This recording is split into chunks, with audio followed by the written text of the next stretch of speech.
Telugu Desam party జాతీయ working president రాష్ట్ర IT IR శాఖల మంత్రి నారా లోకేష్ రేపు శ్రీకాళహస్తి నియోజకవర్గంలో పర్యటించనున్నారు. టీడీపీ కేడర్ మీటింగ్లో ఆయన పాల్గొనున్నారు. పార్టీ కోసం కష్టపడిన ఉత్తమ కార్యకర్తలకు అవార్డుల ప్రదానోత్సవంలో ముఖ్య అతిథిగా లోకేష్ పాల్గొంటారు. స్థానిక టీడీపీ నాయకులు శ్రీకాళహస్తిలో లోకేష్ పర్యటన వివరాలను వెల్లడించారు. 5 ఏళ్ల పోరాటానికి గుర్తింపుగా ఈ అవార్డులు ఇస్తున్నట్లు తెలిపారు. గత వైఎస్ఆర్ కాంగ్రెస్ ప్రభుత్వ హయాంలో శ్రీకాళహస్తి నియోజకవర్గంలో టీడీపీ కార్యకర్తలపై అనేక దారుణాలు జరిగాయని నాయకులు పేర్కొన్నారు. అక్రమ కేసులు, చిత్రహింసలను ఎదుర్కొని కూడా పార్టీకి అండగా నిలిచిన కార్యకర్తలను గౌరవించుకోవడానికే ఈ ఉత్తమ కార్యకర్తల అవార్డుల ప్రధానోత్సవం నిర్వహిస్తున్నట్లు చెప్పారు.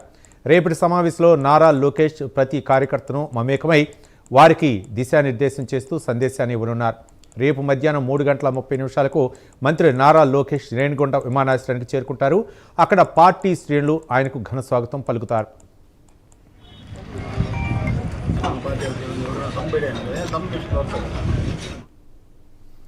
సాయంత్రం 4:30 రేణిగుంట మండలం కొత్తపాలెం వద్ద ప్రధాన కార్యాలయం ప్రారంభమవుతుంది.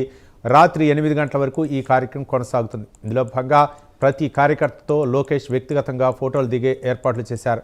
యువగళం పాదయాత్రలో ఇచ్చిన ప్రతి హామీని నెరవేరుస్తూ రాష్ట్రానికి పెట్టుబడులు తీసుకురావడం కోసం ముఖ్యమంత్రి నారా చంద్రబాబు నాయుడు, మంత్రి లోకేష్ రోజుకు 18 గంటలు కష్టపడుతున్నారని నాయకులు కొనియాడారు. కార్యకర్తల సంక్షేమం కోసం కూడా ప్రభుత్వం అనేక కార్యక్రమాలు చేపడుతుందని స్పష్టం చేశారు.